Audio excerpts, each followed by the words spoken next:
there, friends. Kevin here from the Chord Progression Podcast, the podcast inspiring young rock and metal fans to discover new music and help them find a place they can connect and feel accepted.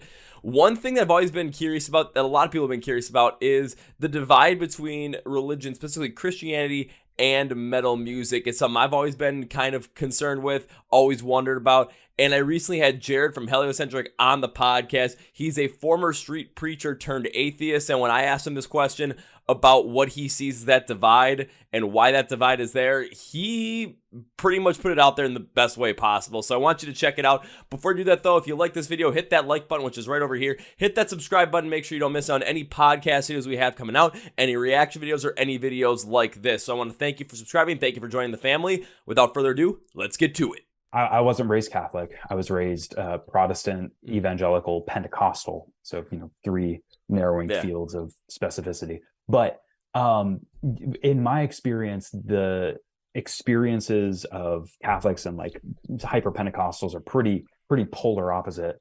When I look at a lot of the flack that Christians have given, bands like Silent Planet, and I mean, every, Christian band is placed under a lot of scrutiny. And in my mind, it's usually rooted in a sense of protection and a sense of fear. I think that there's a lot of commonality with like conservative Christians being very cautious of what they consume.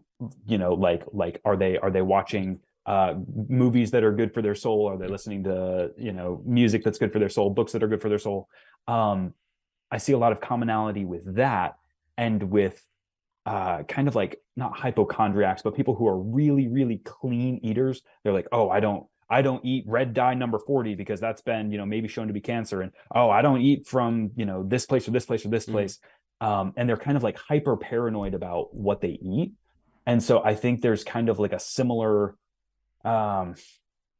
underlying psychological phenomenon there, because in their minds it's like, well, these people are claiming to be Christian bands, which means that they're supposed to be good for your soul. But if they're actually not super legit Christians, no matter how nice they are, no matter how kind they are, they might actually be infiltrating your soul and doing more harm than good. And so it's always out of this sense of safety and concern that they get really up in arms. And it's like, well, who the hell are you? What is, and they're poking and prodding, trying to do, this kind of like spiritual purity test. And so it's like, I get it. I really get it, because I used to be one of those people.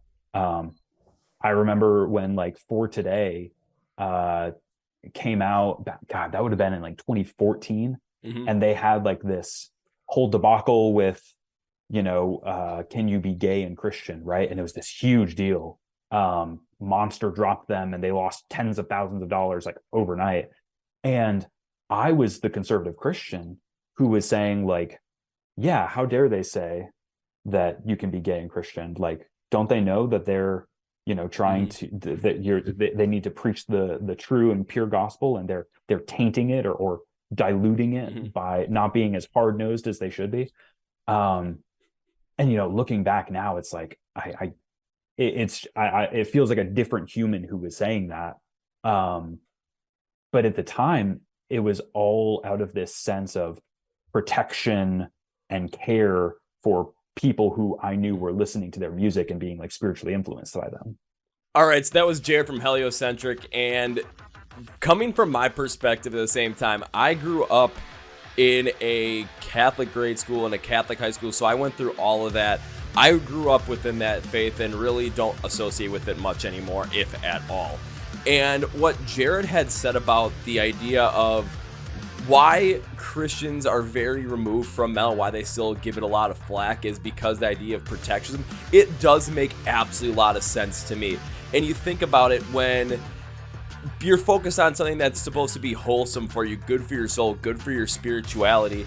And when metal music first came around, it was lambasted as being negative, as evil, as bad for your soul. Think about Black Sabbath, especially at the beginning, any metal band from the 70s that really got a lot of that flack. Now today, it's much more accepted in culture However, especially from the Christian perspective, that focus is on there, that this sound and this style of music is not wholesome, when we have seen bands that have come out and have really gone through and preached a lot of this stuff with that kind of a sound and have been very positive forces within the scene and positive forces within community, within the world. And you think about, you know, what he said about bands getting flack for just being metal bands from Christianity, and Silent Planet is a perfect example of that, where you listen to what Garrett Russell has to say from Silent Planet. You know who the person is. You get to talk to him. I had him on the podcast before, and funny enough, Jared was the person holding the camera in the